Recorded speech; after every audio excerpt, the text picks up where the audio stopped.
ఈ అమ్మాయికి ఏంటంటే పుట్టినప్పుడే మెచ్యూరిటీ వచ్చినట్టుంది ఆమెకి. అంటే మీరు ఆమె వయసుకి దానికి సంబంధం లేకుండా మాట్లాడుతుంటుంది ఆవిడ. ఫస్ట్ పాయింట్ ఏంటంటే ఏకసంతాగ్రహి అంటారు కదా, అలా ఆమె. సో నాకు అప్పటి వరకు తెర మీదే పరిచయం. సో ఈజీగా ఆమెకి తెర మీద పరిచయం ఉన్న వాళ్ళే కనిపెట్టేస్తారు. She's a fantastic actress. అలా షీఈ్ అ పుల్లర్. ఏ క్యారెక్టర్ అన్నా అలా చేస్తుంది అనేది మనకి స్క్రీన్ మీద పరిచయంతోనే చెప్పేయగలం. సో ఆమె బేసిక్గా ఏంటంటే ఆమె స్క్రిప్ట్స్ వినదండి, చదువుతుందట. నాకు అంటే ఎనీ ఫిల్మ్ మేకర్ పర్టికులర్గా మనకి చదివేటప్పుడు కన్నా నెరేట్ చేసేటప్పుడే ఇంకా చాలా క్లియర్గా చెప్పచ్చు అనేది ఏ రైటర్ డైరెక్టర్గానే ఉంటుంది. నువ్వు చదివితే నాకున్న ఫీలింగ్స్ మొత్తం పూర్తిగా పేపర్ మీద ఉండవు, నువ్వు నన్ను చూస్తే కదా అనేది నా ఫీలింగ్. నేను అరవింద్ గారు అడిగాను. అంటే ఈ ప్రాబ్లం చాలామందికి ఉంది. Okay okay a film maker approach అయినా ప్లీజ్ సెండ్ స్క్రిప్ట్ అని స్వీట్గా అడుగుతుంది. నువ్వు ఎంత స్వీట్గా అడిగినా 50% అనేది లాస్ట్ ఇన్ ట్రాన్స్లేషన్స్తో వెళ్ళిపోతుంది. ఎక్కడ రాస్తామండి, రేడియో విన్నట్టు మొత్తం డీటెయిల్గా రాయలేము కదండి అనేది పాయింట్ అన్నమాట. నేను అరవింద్ గారిని ఏమన్నానంటే, అంటే నన్ను అప్రోచ్ అవ్వకముందు ఏం కథ తెలుసు అంట. సో నేనేమన్నానంటే, సార్ నేను కన్విన్స్ చేయడానికి నేను కన్విన్స్ చేయడానికి ట్రై చేయను. బట్ ఆన్ పేపర్ కన్నా స్ట్రైట్ అవే నేను నెరేట్ చేస్తే ఆమెకి నేనేమనుకుంటున్నానో అర్థమవుద్ది. Then it's her thing. Reject చేస్తుందో యాక్సెప్ట్ చేస్తుందో ఆమె ఇష్టం అన్నప్పుడు అరవింద్ గారి మీద గౌరవంతో విన్నాను. ఫస్ట్ అది జాలండి. అంటే నాకేంటంటే విన్న తర్వాత రిజెక్ట్ చేసింది అనుకోండి, ఓకే, దట్స్ హర్ చాయిస్. వినకుండా చదివి వద్దనుకుంది అనుకుంటే ఇంకా లేదో నేను చెప్పాల్సింది ఉంది ఇందులో, అది పూర్తిగా పేపర్ మీద లేదు, నా ఎమోషన్స్ వేరు, నా ఇవి వేరు అనేది నాకు ఒక వెలితిగా మిగిలిపోయేది. బట్ థ్యాంక్ గాడ్ ఆమె వింటానంది. చెన్నైలో వెళ్ళి మీరు అసలు extremely good narrator, extraordinary narrator. Definitely converse చేసేస్తారు. ఈ చిన్నపాటి పరిచయం మీరు డెఫినెట్లీ కన్వర్స్ చేస్తానని ఈమెను పెట్టుకోండి. ఈమె వేరే చాలా కష్టపడ్డారా? ఎన్నోసార్లు ఆన్ సెట్స్ కానీ మామూలుగా కానీ ఎన్నోసార్లు అరే నెక్స్ట్ ఎవరు వస్తారో కానీ ఇంతో సినిమా తీసేవాళ్ళు అని చెప్పి నవ్వుకునేవాడిని. చచ్చిపోతాం ఇంతో చేయాలంటే. ఎందుకు అంత కష్టం? ఎందుకు కష్టం అంటేనండి,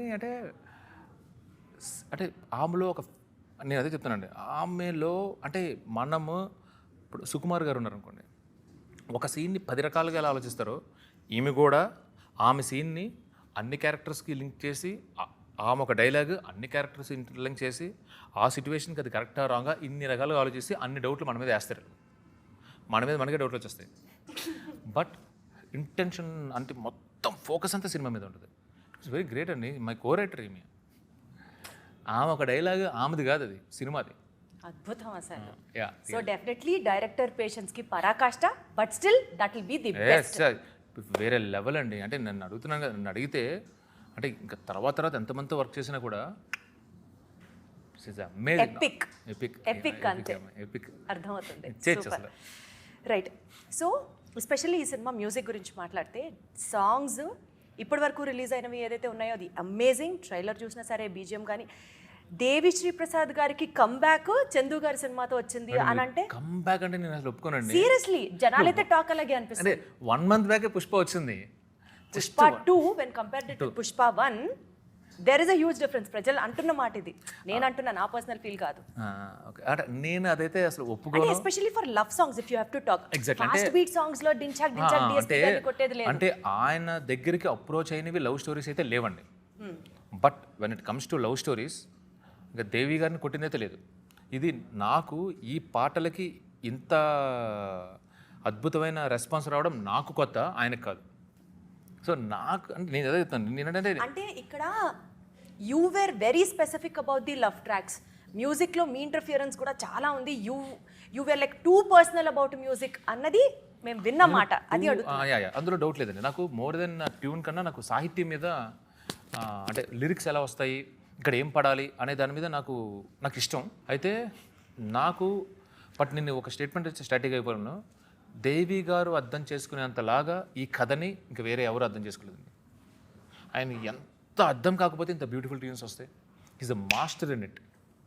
ఇప్పుడు నేను చెప్తున్నప్పుడు అరవింద్ గారు కానీ, హీరో నాగ చైతన్య కానీ, సాయి పల్లవి కానీ, వాళ్ళ డిస్కషన్ ఎంత ఉండేదో దానికి డబల్ దేవి గారితో ఉండేది.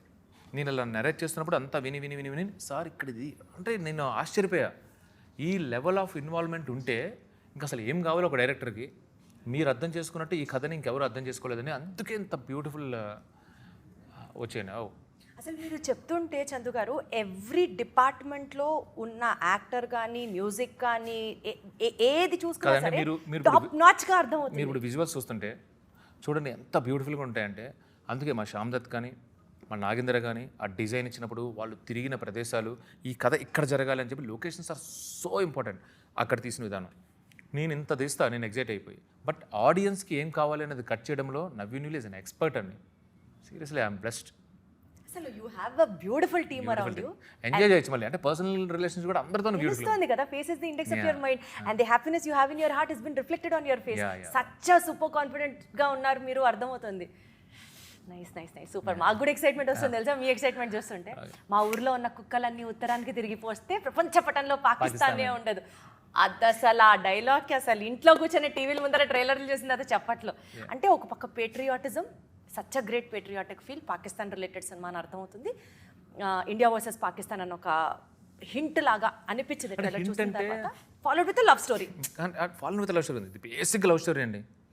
2 hours 25 minutesలో ఈచ్ అండ్ ఎవ్రీ మినిట్ లవ్వే ఉంటుంది. అంటే ఓవరాల్గా Pakistan episode run time 20 minutes కూడా ఉండదండి. 20 minutes కూడా ఉండదు. ప్రాపర్ ఎమోషనల్ లవ్ స్టోరీ అండి. బేసిక్గా అంటే ఇందులో పేట్రియాటిజం అంటే ఇందులో ఏదో దేశభక్తి ఏమి ఉండదండి. మీకు ఆ కాంటెక్స్ట్ వచ్చినప్పుడు వాట్ ఈస్ దట్ ఆ మాటలు ఆ డైలాగ్స్ వస్తాయి కానీ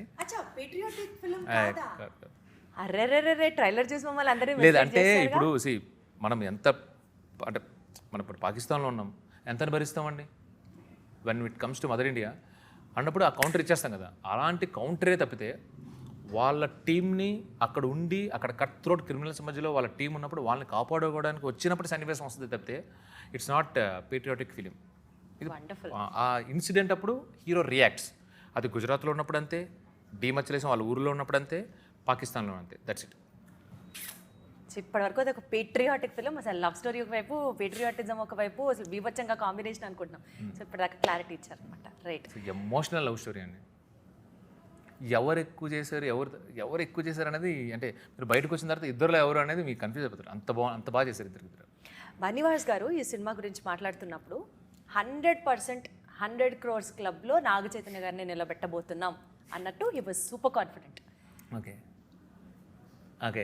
అంటే అది బిజినెస్ కమర్షియల్స్ ప్రొడ్యూసర్ గారు మాట్లాడాలి. అంటే might be this is a very diplomatic answer. But diplomatic కాదండి. నేను కాన్ఫిడెంట్గా ఏం చెప్తానంటే ఈ సినిమాని ఏం ఎక్స్పెక్ట్ చేసి వచ్చి కూర్చుంటారో ఈచ్ అండ్ ఎవ్రీ ఆడియన్స్ ఏం ఎక్స్పెక్ట్ చేసి వచ్చి కూర్చుంటారో అది వెనక్కి ఇచ్చేస్తామండి. We will give it. అందులో మాత్రం ఈ సాంగ్స్ విన్నా ఈ ట్రైలర్ చూసినా ఏముంటుంది సినిమాలో, మేము ఏం ఎక్స్పెక్ట్ చేసి మేము ఏం ఎంటర్టైన్ అవుతాం ఈ సినిమా దగ్గర నుంచి ఉన్నది మాత్రం 100% ఉంటుంది. సో సినిమా గురించి ఎట్లయితే మాట్లాడుకున్నామో తండేల్ సినిమాకి సంబంధిస్తూ మీకు కొంచెం పర్సనల్గా వెళ్తే ఒక చిన్న ర్యాపిడ్ ఫైర్ అనుకుందాం.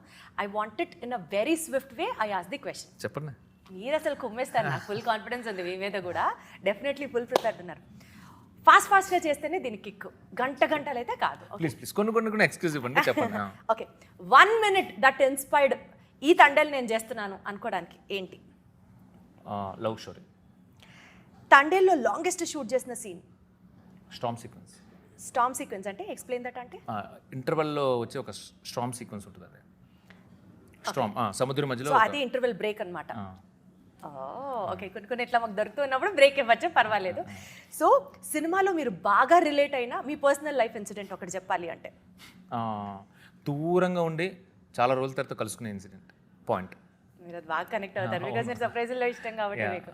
ఓకే, సో సినిమా షూటింగ్ జరిగేటప్పుడు అనుకోకుండా లేట్ అయినటువంటి ఒక సీన్ కానీ సంఘటన కానీ మీరు ఎక్స్పెక్ట్ చేయలేదు, but that has cost so much of delay? చాలా ఉన్నాయండి. ఒకటి చెప్పండి సార్, గొప్పది, మంచిది. అంటే ఏం లేదండి, ఇప్పుడు సముద్రంలో మేము అంటే రియల్ లొకేషన్లో చేసాం. ఈయన అడిగాం ఎవడో బ్లూ మ్యాట్ గ్రీన్ మ్యాట్ చేద్దామని హీరోని. నాకు ఆ ఫీల్ రాదు, నీకు ఒరిజినల్ సముద్రంలోనేని. ఆయన అసలు ఎండలో కూడా నిల్చొని ఫుల్ ట్యాన్ అయిపోయారంట కదా, ఆయన హార్డ్ వర్క్ అసలు. సో అంటే సముద్రంలో షూటింగ్ అనేది ఇంకా మన చేతిలో లేదండి, సముద్రం చేతిలో ఉంది. అది కామ్గా ఉంటే చేసుకుంటాం, లేదంటే మళ్ళీ వెనక్కి వచ్చేస్తాం. ఎప్పుడు ఎక్కడ పడిపోతారో కూడా తెలియదు. నడ్డి సముద్రంలో కొన్నిసార్లు విత్ హై టైడ్స్. సో అక్కడ టైం అనేది మన చేతిలో లేదు. బా